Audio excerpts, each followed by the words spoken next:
ఎన్నో ఏళ్ల క్రితం ఒక పొలంలో జంతువుల్ని భోజనం పెట్టకుండా వదిలేసేవారు. ఎర్ర కోడి ఆహారం కోసం వెతుకుతూ మొత్తం పొలం అంతా వెతకాలని నిర్ణయించుకుంది. అది ముందు ఆవు వద్దకు వెళ్ళింది. ఆహారం వెతకడానికి నాతో పాటు నువ్వు వస్తావా? రాను, నేను నీతో పాటు రాలేను, చాలా వేడిగా ఉంది.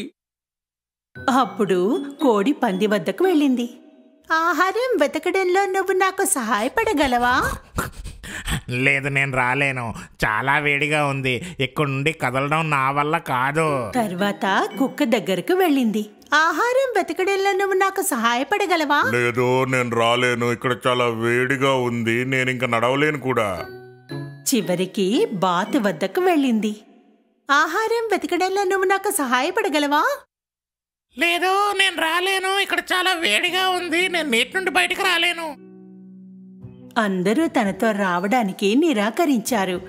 కోడి స్వయంగా పొలంలో నడిచి వెళ్లాలని నిర్ణయించుకుంది. అలా వెళ్తూ వెళ్తూ ఉండగా దానికి నేలపై గోధుమ గింజలు కనిపించాయి. కోడి చాలా సంతోషించింది. పొలంలోకి వెళ్ళింది.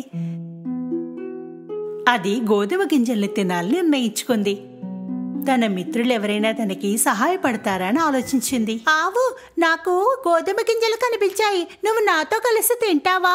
లేదు, నేను ముందే చెప్పానుగా వేడిగా ఉందని. కోడి పంది దగ్గరకు వెళ్ళింది. పంది, చూడు, నాకు గోధుమ గింజలు కనిపించాయి, నాతో కలిసి తింటావా? లేదు, నేను రాలేను, బయట చాలా వేడిగా ఉంది. కోడి కుక్క దగ్గరకు వెళ్ళింది. మిత్రమా, నాకు గోధుమ గింజలు కనిపించాయి, నాతో కలిసి తింటావా? లేదు, చాలా వేడిగా ఉంది. చివరికి కోడి బాతు దగ్గరకు వెళ్ళింది. హే బాతు, నాకు గోధుమ గింజలు కనిపించాయి, నాతో కలిసి తింటావా? లేదు, ఇంత వేడిలో నేను నీటిని వదిలి బయటికి రాలేను. సరే, నేను ఒక్కదాన్నే తింటా. తనకి ఎవరూ సహాయం చేయడానికి రాకపోవడం చూసిన కోడి తన ఒక్కతే తినాలని నిర్ణయించుకుంది.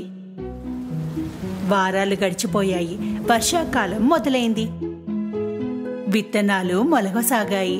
కానీ తోటలో మొలిచిన అడవి గడ్డిని ఎవరైనా శుభ్రం చేయడం అవసరం. గడ్డిని శుభ్రం చేయడానికి నాకు ఎవరు సహాయం చేస్తారు? ఇక్కడ చాలా బురద ఉంది, నేను నీకు సహాయపడలేను. నేను చెయ్యలేను, నా చోటుని వదిలి నేను రాలేను. నేను మురికి అయిపోతాను, నేను చెయ్యలేను. నా కొంట్లో బాలేదు, నేను నీకు సహాయం చేయలేను. అలా అయితే నేనే స్వయంగా శుభ్రం చేస్తాను. ఎర్ర కోడి మొలకల మధ్యలో పెరిగిన అడవి గడ్డిని శుభ్రం చేయడం మొదలుపెట్టింది. గోధుమ మొక్కలు పెరిగిన కొద్ది కాలం తర్వాత కోత కోసే సమయము వచ్చింది.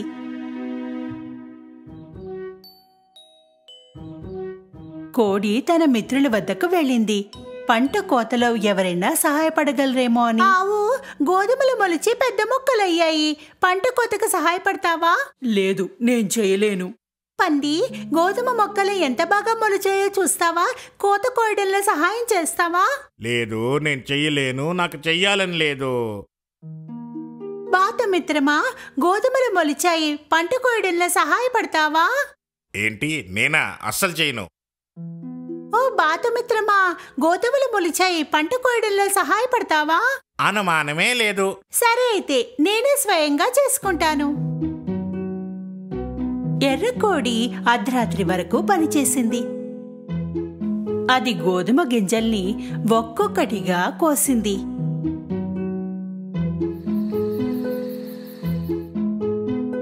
ఇప్పుడు గోధుమల్ని పిండి చేసే సమయం వచ్చింది. అది మళ్ళీ తన మిత్రుల సహాయం కోరింది. మిత్రులారా, పిండి చేయడానికి గోధుమల్ని తిరగలి పట్టాలి, ఎవరైనా నాకు సహాయం చేస్తారా? లేదు, నేను చేయలేను, నేను పనిచేసే స్థితిలో లేను. నేను కూడా ఎలాంటి సహాయం చేయలేను, ఇది నేను నిద్రపోయే సమయం. నేను నీకు అస్సలు సహాయం చేయలేను, నేను నీటి నుండి బయటికి వచ్చే స్థితిలో లేను. కోడి పిండి మరలో పిండి ఆడించింది. ఇప్పుడు రుచికరమైన రొట్టెల్ని చేసుకుంటాను. కోడి తన మిత్రుల వద్దకు వెళ్ళింది. అందరికీ ఒక చివరి అవకాశం ఇచ్చి చూసింది. ఆవు, నేను రొట్టెలు చేయబోతున్నాను, సహాయం చేస్తావా? లేదు, నేను చేయలేను, నేను పనిచేసే స్థితిలో లేను. నీ సంగతి ఏమిటి పంది? ఈ రోజు కాదు, నేను చాలా అలసిపోయాను. లేదు, నేను చేయలేను. నేను చేయలేను. అంతేకాకుండా నాకు తెలియదు రొట్టెలు ఎలా చేయాలో. ఈసారి కోడికి ఎంతో కోపం వచ్చింది. అదే స్వయంగా వంటింట్లోకి వెళ్ళింది. ముందుగా అది ఏ పిండిని ఆడించిందో దాంతో రొట్టెలు చేసింది. తర్వాత దానికి ఒక ఆకారాన్ని ఇచ్చింది. చివరికి దాన్ని అవెన్లో పెట్టి ఉడికే వరకు ఎదురుచూసింది. రొట్టె అద్భుతమైన సువాసనలని వ్యాపించింది. తర్వాత అవెన్ నుండి బయటికి తీసింది. పొలంలోకి వెళ్లి బల్లపై కూర్చుంది. తర్వాత తన మిత్రులని పిలిచింది. మిత్రులారా, రొట్టె సిద్ధంగా ఉంది, నాతో కలిసి ఎవరు తింటారు? కోడి ఎదురుగా అద్భుతమైన రొట్టెను చూసి ఒక్కసారిగా వాళ్ళందరూ వచ్చారు. నాకు కొంచెం పెట్టు. ఓ, నాకు కూడా. నాకెంతో ఆకలిగా ఉంది. సరైన సమయంలో పిలిచావు నువ్వు. అరే, నాకు కూడా. నాకు రొట్టెలంటే చాలా ఇష్టం రా, అందరం కలిసి తిందాం. లేదు, నేను ఇవ్వలేను, అస్సలు ఇవ్వలేను. నేను మొత్తం పనంతా ఒక్కదాన్నే చేశాను. కేవలం నా ఒక్కదానికే భోజనం తినే హక్కు ఉంది. ఎంతో తెలివిగా కోడి రొట్టెను తినడం మొదలుపెట్టింది. కాని తన మిత్రులకు కూడా ఆకలిగా ఉందన్న విషయం మర్చిపోలేదు. ఇప్పటి నుండి నాకు సహాయం చేస్తానని మాటిస్తే రొట్టెను మీ అందరికీ పంచుతాను. పొలంలో ఉన్న అన్ని జంతువులు సిగ్గుపడ్డాయి. వాళ్ళకి తెలుసు కోడి చెప్పింది నిజమని.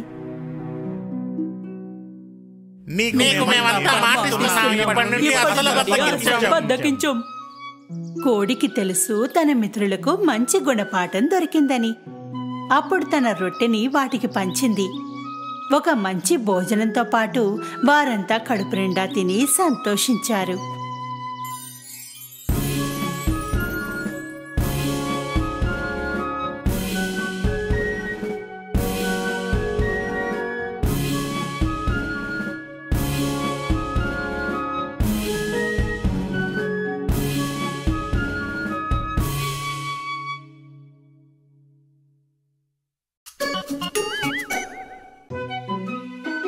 కొన్నాళ్ల క్రితం 3 పిగ్లెట్స్ వాళ్ళ అమ్మతో కలిసి ఒక చిన్న ఇంట్లో ఉంటుండేవారు.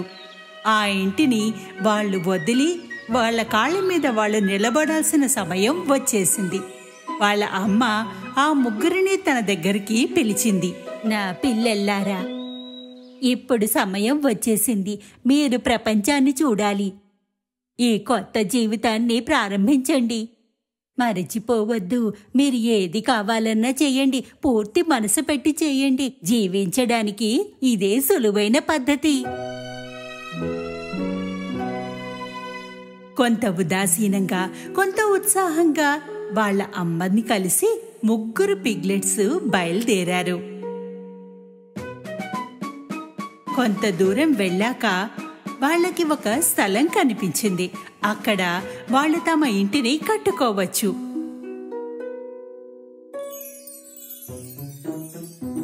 అందరికంటే చిన్న పిగ్లెట్ గడ్డితో తన ఇంటిని కట్టుకోవాలని చూశాడు. అతను అనుకున్నాడు ఫటాఫట్గా సులువుగా చేసేయచ్చు అని. ఆడుకోవడానికి బోలెడు సమయం ఉంటుందని. చిన్నవాడి ఇల్లు 1 రోజులో కట్టేయడం అయిపోయింది. వాడు తన అన్నలకు చెప్పాడు, చూడండి, నా ఇల్లు అయిపోయింది. పెద్ద పిగ్లెట్ ఆ ఇంటిని చూసి ఇలా అన్నాడు, అరే, ఈ ఇల్లైతే అస్సలు గట్టిగా లేదు. మనం ఆ జంతువుతో ఎలా రక్షించుకుందాం? చిన్నవాడు పెద్దవాడి మాటల్ని లెక్క చేయలేదు. టెన్షన్ తీసుకోకు, ఏమీ కాదు. మళ్ళీ తర్వాత అనొద్దు, ఎవరు చెప్పలేదని. మధ్య పిగ్లెట్ తన ఇంటిని కర్రతో కట్టాలని అనుకున్నాడు. అడవి నుండి కర్రల్ని సేకరించి తన ఇంటి పనిని మొదలుపెట్టాడు. 3వ రోజు కల్లా మధ్యవాడి ఇల్లు కూడా సిద్ధమైంది. ఈ ఇల్లు గడ్డి ఇల్లు కంటే కొంచెం మన్నికైనది. పెద్దవాడు ఆ ఇంటిని చూసి చెప్పాడు, నీవు చాలా కష్టపడి కట్టావు ఇల్లుని, చాలా అందంగా ఉంది. కానీ ఇల్లు జంతువు నుండి రక్షిస్తుందా మనల్ని? మధ్యవాడు చెప్పాడు, ఖచ్చితంగా సేఫ్ గా ఉన్నారు, మీరెందుకు టెన్షన్ పడుతున్నారు? తరువాత అనొద్దు ఎవరు చెప్పలేదని. చిన్నవాడు మధ్యవాడు తమ తమ ఇళ్లలో మజా చేస్తూ ఉంటుండగా పెద్దవాడు తన ఇంటిని కట్టడంలో బిజీగా ఉన్నాడు. అతను ఇటుక సిమెంట్తో తన ఇంటిని కట్టుకుంటున్నాడు. మిగిలిన ఇద్దరికీ అనిపించింది అతను ఊరికే కష్టపడుతున్నాడు అని. వాళ్ళు ఆడుకుంటూ సమయాన్ని గడిపేస్తున్నారు. మాలాగా త్వరగా ఇంటిని కట్టుకోకుండా ఇంత ఎందుకు కష్టపడుతున్నావు? ఎంత భయపడతారు? పెద్దవాడు వాళ్ళ మాటల్ని లెక్క చేయలేదు. మొత్తం 7 రోజుల్లో అందమైన దృఢమైన ఇంటిని కట్టుకున్నాడు. మర్నాడు ఆకలితో ఉన్న ఒక తోడేలు వాళ్ళ ఏరియాకి వచ్చింది. దానికి గడ్డి ఇల్లు కనిపించగానే ఆగిపోయింది. చిన్నవాడు సోఫాలో కూర్చుని విశ్రాంతి తీసుకుంటున్నాడు. తోడేలు తలుపు తట్టింది.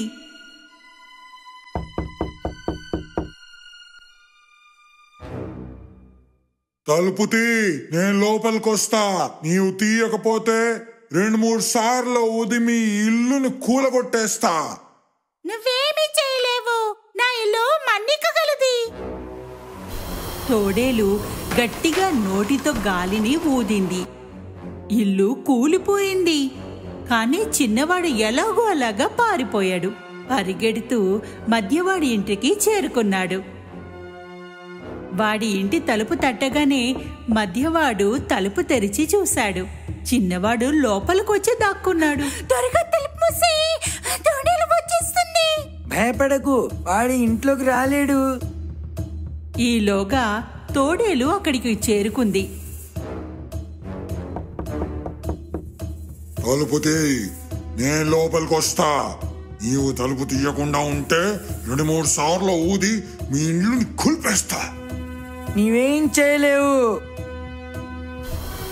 తోడేలు గట్టిగా నోటితో గాలిని ఊదింది. ఇల్లు మళ్లీ కూలిపోయింది. ఎలాగోలా ఇద్దరూ కలిసి అక్కడి నుండి పెద్దవాడి ఇంటిని చేరుకున్నారు. పెద్దోడా, జంతువు వెంట పడింది, ఏం చేద్దాం? పెద్దవాడు వాళ్ళకి ధైర్యం చెప్పాడు. నీవు టెన్షన్ పడకు, అలా ఏమీ కాదు.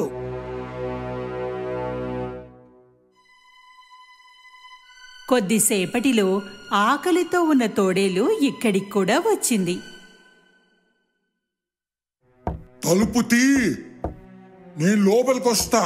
నీవు తీయకపోతే నేను 2 సార్లు ఊదినా మీ ఇల్లు కూలిపోద్ది. ప్రయత్నం కూడా చెయ్యకు, నీవు మమ్మల్ని ఏం చెయ్యలేవు. తోడేలు కోపంతో నోటితో గాలిని గట్టిగా ఊదింది. అయితే ఇల్లు కదల్లేదు.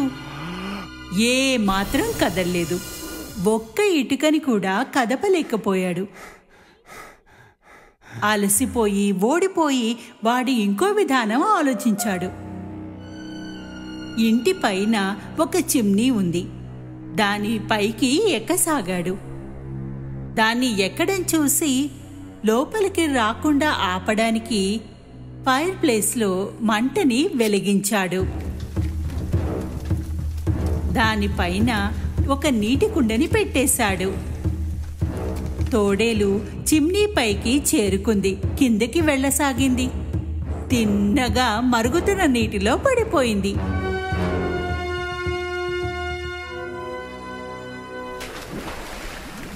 అరే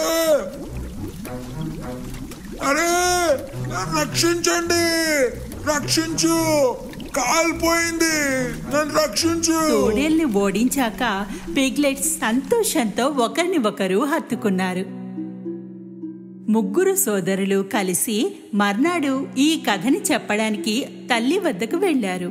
చిన్నవాడు ముందుగా మాట్లాడాడు. నువ్వు సరిగ్గా చెప్పావు.